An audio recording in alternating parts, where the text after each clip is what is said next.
Hello, everyone. Happy August. Here we are approaching almost the end of August, right dab in the middle.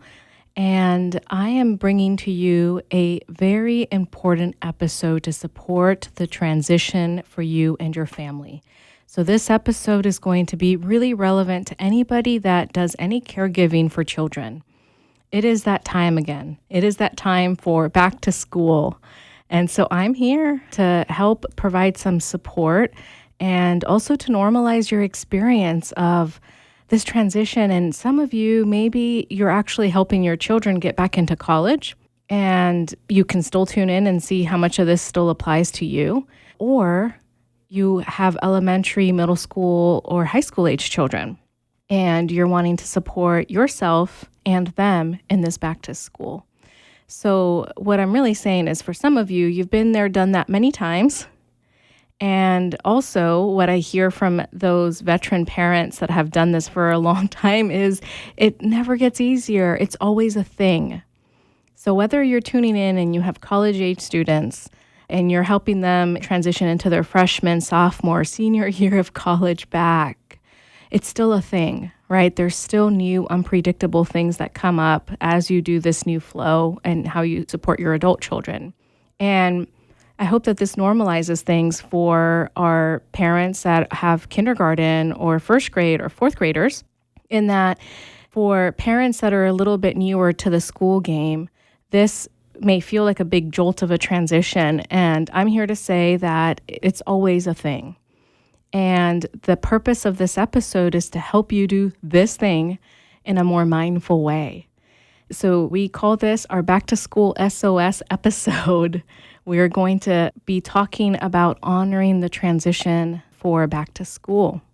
And I want to invite you, as you hear me talk about all of the concepts and insights about how to support your children, I want to invite you to hear all of this from a fresh perspective and to hear what I'm saying from that perspective of a child. Always, when we're able to see things through the eyes of our child or a child, we're able to benefit as parents, because you have to remember that as parents, we operate with a fully developed brain and a very complex prefrontal cortex that can make things for us feel much more complicated than they really are. Our children, they're approaching life in the present moment. They're feeling, the intensity of things as they come. They're not experiencing today with the perspective of 10 years from now. And so I am inviting you to transition into this conversation with me from that perspective of, let's keep things simple, let's be open-minded, let's be present to the current conversation. And so whether you're tuning in via a car ride or a nice walk outside or from the comfort of your home, I invite you to get grounded and centered, turn off all the tabs, and just tune in and be present with what we're going to talk about today. Take a few breaths in and out and feel yourself tuning in and dropping in. This is not a conversation to multitask. And speaking of seeing things through the eyes of a child, I want us to take a moment and think about, we're now adults. How were your transitions as a child when you were going back to school? How did you feel during those transitions? I think that it's really helpful to remember that, because sometimes as adults in this modern age with a lot of responsibilities, when we notice that our kids have a hard time doing new things, engaging in new journeys, we tend to rush them through that. We tend to say, it's going to be okay, it's fine, it's no big deal, you can do this. And unfortunately, we think that we're doing that out of support. But really what we're doing is we're invalidating their experience. And so if we can just take a moment and remember how hard it was when we were young and we were starting a new school year. I remember as a child always having that question in the back of my head of, is my teacher going to be nice? Or sometimes wondering if the rumors out there were true, right? So There's always rumors about, oh, that teacher's mean. Oh, that teacher's really strict. Oh, that's the fun teacher. And you may be assigned to one of those personality types. And you kind of go in there with that perspective of, oh, my teacher's going to be so mean. This is what I've heard from, the kids that took her last year.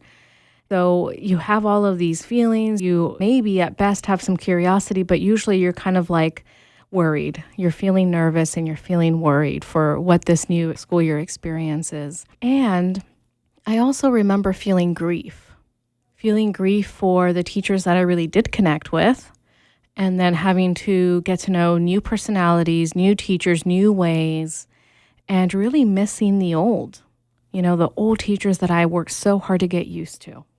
And so whatever your experiences were in childhood, it's safe to say that likely you had at least 1 year where you may have been worried, or you may have been excited, or you may have been experiencing grief over the transition. And I hope that taking that approach of looking back and remembering how this was for you as a child can help you develop some authentic empathy for your child today. And later on in this episode, we're going to talk about how we can work with that and how that can be very helpful for your child. And so there's two parts to this, right? One part is remembering, oh, right, this was hard. When I was a kid, this was hard for me too. The other part is you as a parent, because if you had a lot of trauma or anxiety as a child during these transitions, and you didn't really honor it, or maybe your caregivers didn't really support you through it, now all of a sudden you're a parent and you might actually be struggling with double the emotions, meaning the emotions of your child in the present moment and your old stuff that gets in the way of the new stuff right now. And it's also possible that maybe your child is feeling pretty okay with the transition, is a little nervous, but is feeling okay. But if you had a really hard time as a child with this, you could be projecting onto your child that this transition is harder than it really is. And so it's really important to just take a moment to ask yourself, am I allowing the old experiences that I had as a child to cloud my current way of supporting my children? Or am I losing clarity over how my child is dealing with this upcoming transition because of my own stuff? And if the answer is yes, then you're at the right place. And if the answer is no, you're also in the right place. Because regardless of where you're coming at it from in this conversation, both of those places lead to the same place. And that is, I'm here to provide you with some support on how to do this transition consciously and mindfully. And so if you're already self-aware and you know, all right, I know I'm like an anxious person anyways, and my kid is anxious, and so we're just an anxious mess together. Or if you're a parent that's been there, done that many times, but you're just looking for ways to deepen into supporting your kids or doing things very differently this year than from the last year, then I welcome you too. There's room for all of us and all of our experiences. And with all that said, I want to normalize that these transitions are hard, not only for our kids, they are also very hard for us adults. Again, us adults have a lot on our plates, and there's a lot that we're doing and upholding caregiving and the rest of our adult responsibilities. And so getting used to also a new teacher for us parents to communicate with, possibly a new school administration, new school counselors, new friendships that will emerge for your child. All of these things are also hard for us parents to navigate. So I want to normalize that these are important transitions, and it's also possible to do these transitions with more ease every school year. And so now that you've asked yourself, how was this for me when I was a child? And is any of that clouding my current experience? The other question to be asking yourself is my child struggling in similar ways? In what ways does my child struggle with new transitions? Is it the uncertainty of a new teacher? Could they care less about the teacher and instead they really care about their peers, and it's the uncertainty of who's going to be in my class? Or is it that all of the specials teachers are different this year and now they're going to have to, get used to new specials teachers? Is it the new schedule because over the summer they were able to sleep in a lot and go to bed late, and all of a sudden now they have to do the thing again where they wake up early and that's really hard for them? Whatever it is, ask yourself, in what ways does my child struggle with transition, and especially back to school transitions? Once you have some clarity about this, the bigger question is, well, how do I bring in support that is evidence-based and well-researched? And so this is where I come in. This is where I'm going to help support you in information that is backed by science. It's backed by neuroscience. It's backed by the relational sciences.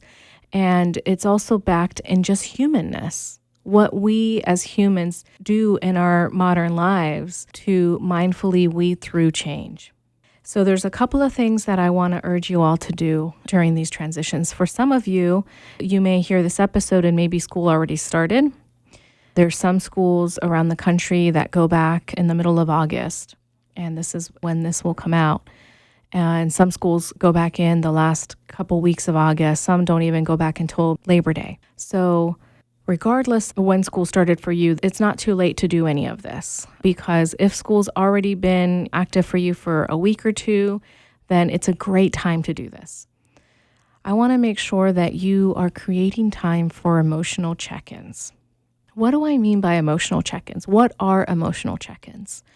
Emotional check-ins is time that you set apart to speak with your child, your children, your partner about how they're doing, how they're feeling. And depending on your child, it may be easy for them to do this or it may be hard for them to do this. For a child that really enjoys talking about feelings, who's had a lot of support around feelings talk, this might be an easy peasy thing. But if your child is neurodivergent in any way, or highly sensitive, or has had a lot of traumatic experiences, or maybe you haven't been doing feelings talk in a while or ever with them, then this might be harder for them to do. And so you can start with a big question like, how are you feeling? How are you feeling about the start of school? How are you feeling about your new teacher now that you met her? It can start very open like that. But if you notice that they have a hard time with answering that big question, then you can scaffold that question into smaller chunks. For example, you can say something like, it seems like you're really enjoying your new teacher this year. What do you think? See how that was a little bit more specific, and now it gives them an opportunity to agree or disagree and elaborate upon whatever you just said. It can also look like saying something like, I'm noticing that when I pick you up from school every day, you're feeling really grumpy, and it's hard for you to talk about your day. Saying that as a statement and then inviting some curiosity to the conversation, followed with a, what is that about? What do you think is going on? And again, this is inviting the child to expound upon your observation. It's a-okay to be wrong in your observation. It's okay for your child to say, no, I'm not grumpy, even though you're noticing that they're totally grumpy. It's okay for them to go ahead and further inhibit your observation, and for them to say, no, I'm not. If that's the case, then all you say back is, okay, I'm noticing that you didn't really like me talking about that. These are all very small steps that you can take to normalize talking about your child's experience with your child. And so if your child can handle big open questions like, how are you feeling? Or, what do you think about your teacher? Or what do you think about your classroom? Do you like the way it's decorated? Or how do you feel about your classmates? Do you think you're going to have any friends this year? That emotional check-in and providing that is really important. It's going to go ahead and honor the experience in the moment for your child, and it's going to allow them and help them feel empowered to communicate back to you. We really want to empower our children to come to us and process these changes with us. And again, depending on your child's history, this is going to vary. Some children may want to have all the talk with you. You don't even have to do the emotional check-in. They do it for themselves, right? That's wonderful. And if you're noticing that your child isn't doing this, then it's up to you, the parent, to put this on the table and to be the container for them to do this for them. And if you offer enough scaffolding experiences where you're providing this for them, then this becomes a second nature in the relationship. So I want to encourage you, don't give up. If your child puts up barriers when you ask any of these questions, just name them. Just say, okay, you're having a hard time talking about this. It's all right. We can take a break. But that doesn't mean that the break is permanent. You can come back to this conversation later. The other facet to supporting our children back to school is stepping up as the protectors for our children. I recently led a back to school workshop, or it was actually not a back to school workshop. It was a workshop where we were encouraging social emotional development for children and peer relationships, whether that was with siblings or with other children. And during the parent portion of this workshop, I affirm to everybody that it is so important to be that parent that communicates the needs of your child to others. And that is what our job as protectors of our kids is. It doesn't mean that we're sitting there holding on to them tight and nobody can say anything to our kids because I'm going to be right here. That's not what I mean. I mean that we are the emotional protectors for our children, that we are there to guide them. So part of guiding our children is also helping others to guide our children and helping others to guide them in the appropriate ways, because at the end of the day, nobody knows your child better than yourself. Your parental intuition will always be more powerful than the expertise of anybody in the room, including a therapist. And I want to really echo that again, that your intuition as a parent will always be more powerful than any level of expertise in the room, whether it be from a teacher, a guidance counselor, a school principal, or another helping professional, a therapist, or a speech therapist, occupational therapist, any other professional. So one thing that you can do is, once you refine this intuition into, okay, well, these are the needs that my child has because I know them really well. And I also know that this perspective is rooted in further support, when I've researched the kind of support that they need, then that is one way that we act as protectors for our kids. And so this can look like in the context of school, because this conversation is about the transition back to school. Being a protector looks like emailing the teacher ahead of time and letting them know a little bit about your child, and especially really important things that teacher should know on the first day, first week, first month of school about your child. This can be things like important sensory issues that your child may have, dislikes or likes. Also, if they're on the high sensitivity spectrum, simple things that the teacher can do to help your child feel a part of the classroom experience and feel connected. This can also look like any specific learning needs that your child has, like if they need specific support, and if they don't get that support early on, then this is really going to impact their ability to feel grounded in the learning. Any IEPs or 504 plans that the teacher needs to make sure to implement. So being a protector for your child means stepping up and sending the emails, having the conversations, opening up dialogue, whether this be directly with the teacher, the school administration, the school counselors, or even other fellow parents that are going to be in the same in the parents to peers in the classroom. And a lot of times, and this is what I shared in the workshop, it can be hard as an adult to do this kind of protecting for your kids.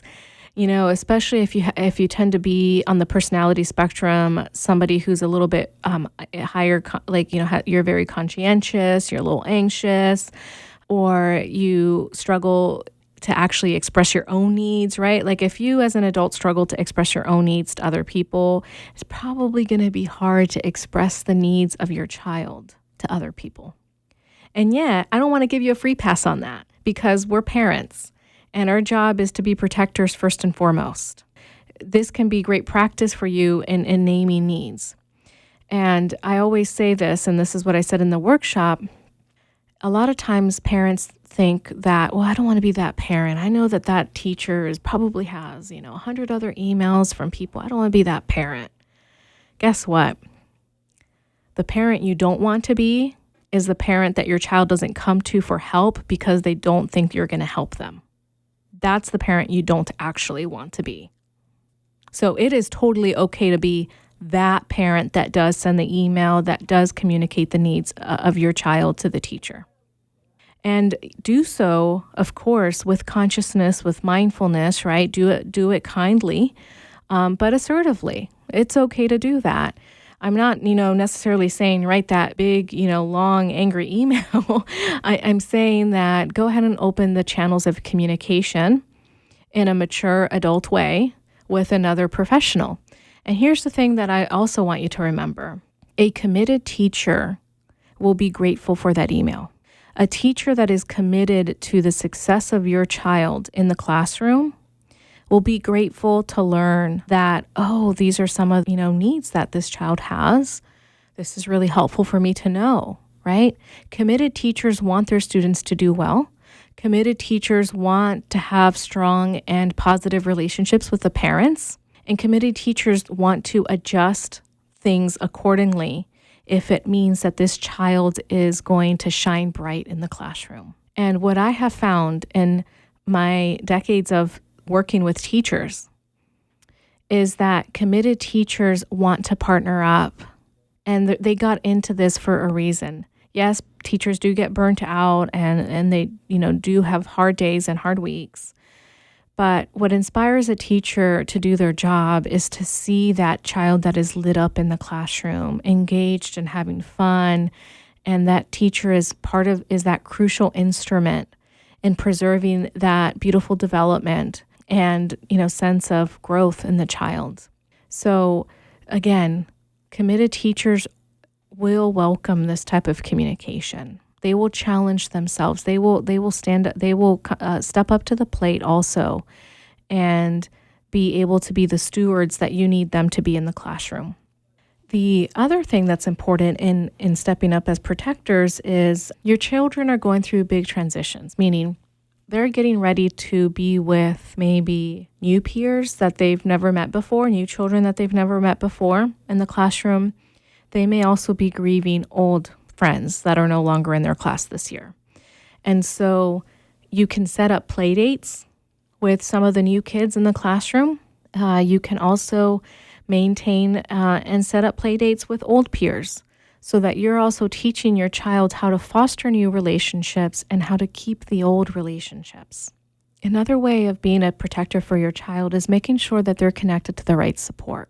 If you are feeling like there is something off here, I need to get my child more support because I'm already doing X, Y, and Z, and I'm noticing that my child still needs more, then please get connected to more support.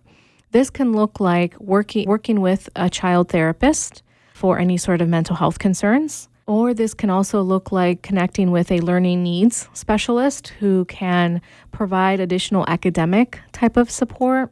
This can also look like starting the conversations around 504 and IEP plans so that your child is better supported in the classroom. And whatever it is that you're noticing, you want to be able to work with professionals who specialize in that specific thing.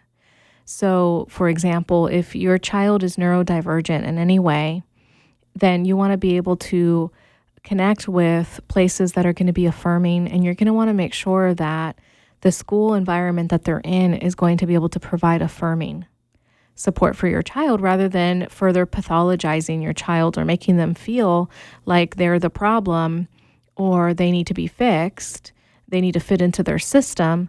But you want to make sure that that child is instead in an environment that sees the absolute magic that a child with differing needs is.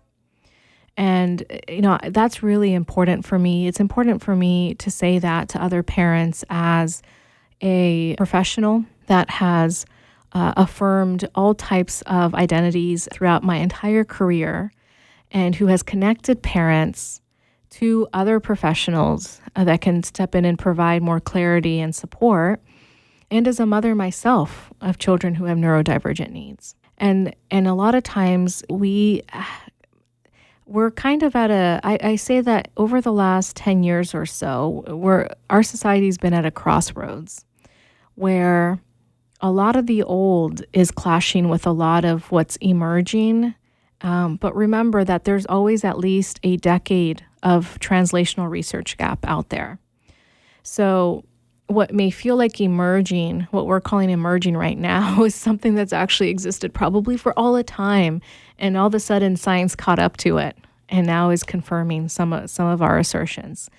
And so there is a clash that I've been seeing for the last 10 years of systems wanting people to comply into old methodologies rather than be open of what the new research is discrediting or providing more information on.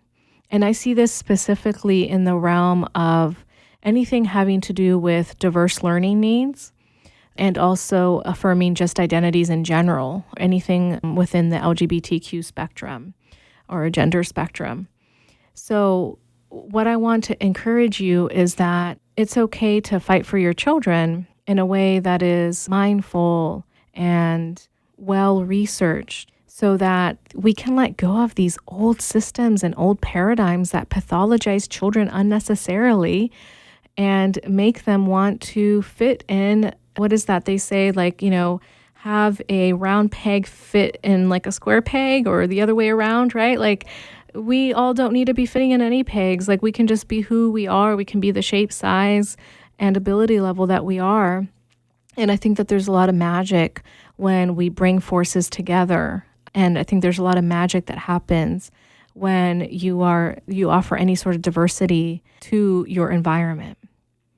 And I love that. I love talking about this. I love supporting other parents through this. I love supporting systems through this as well, school systems and other paraprofessionals in this field. And so those are the two facets that I just talked about, is make sure that you're creating sufficient emotional check-ins with your child. Make sure that you're stepping up as protectors for your children. And also make sure that you leave room for the transition, the third aspect of supporting your child through a transition.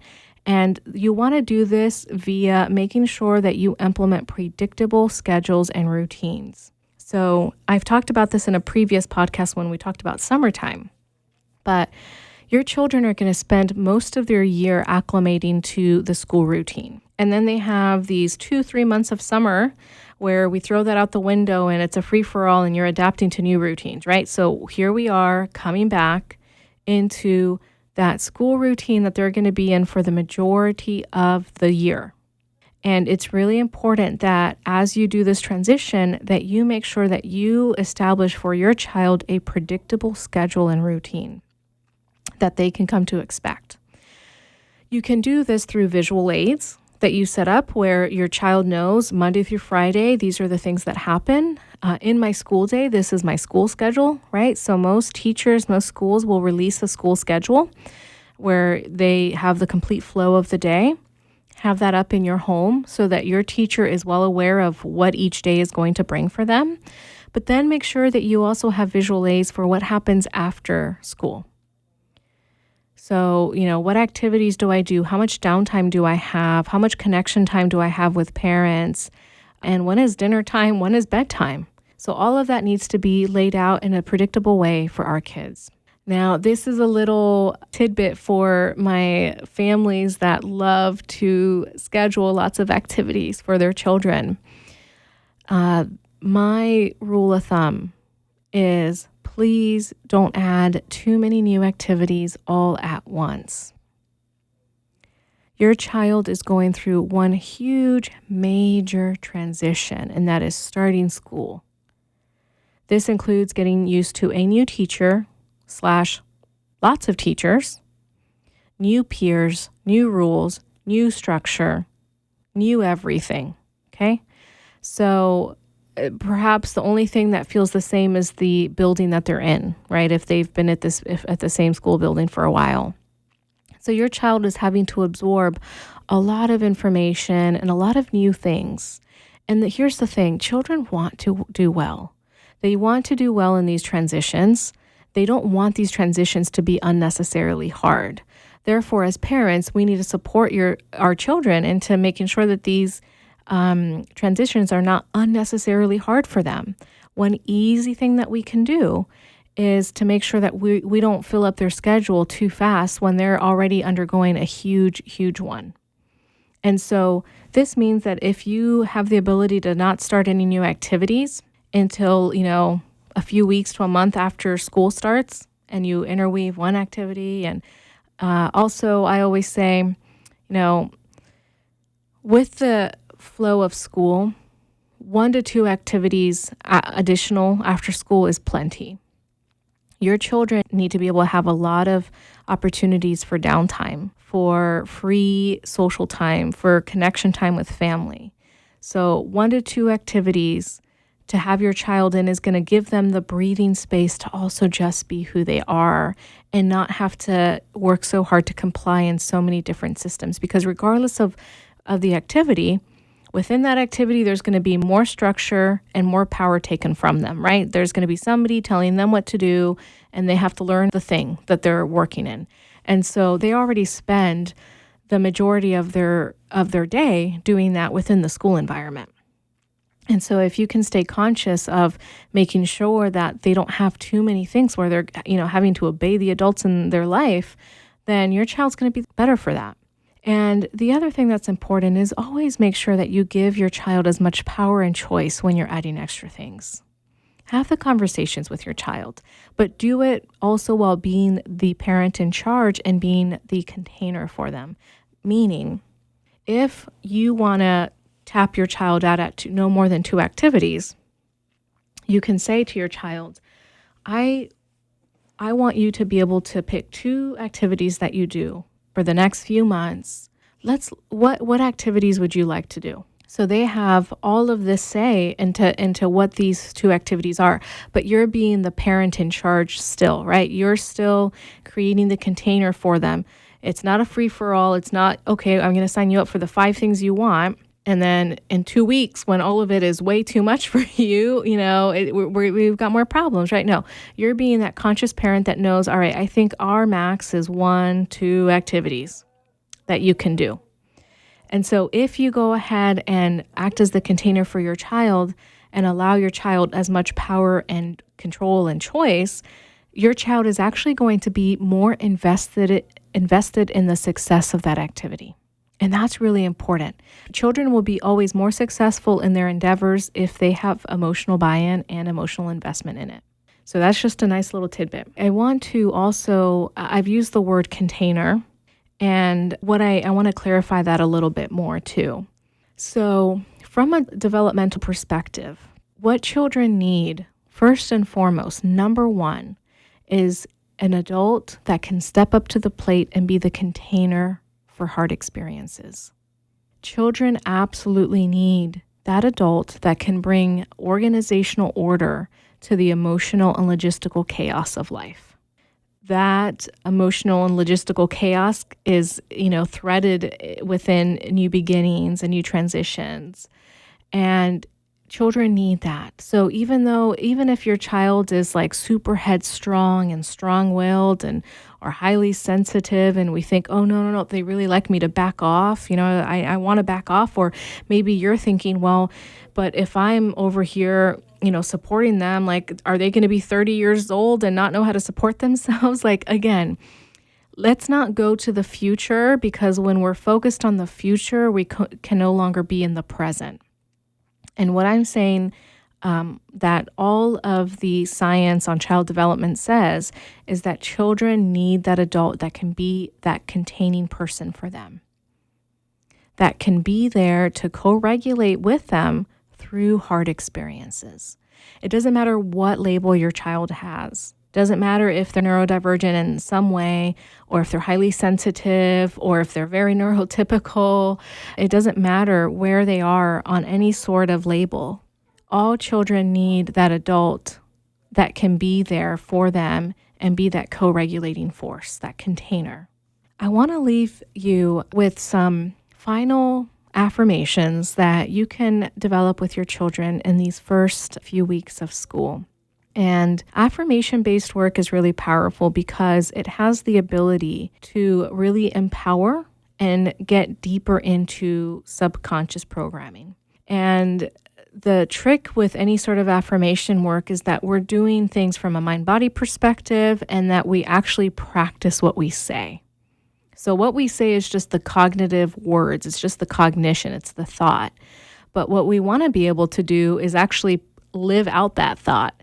And so the affirmation can actually help us live out that thought.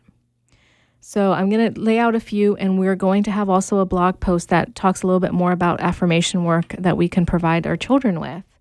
So some of those affirmations can be, I can do hard things. We can do hard things together, right? So that speaks to the relationship, that speaks into the empowerment of your child.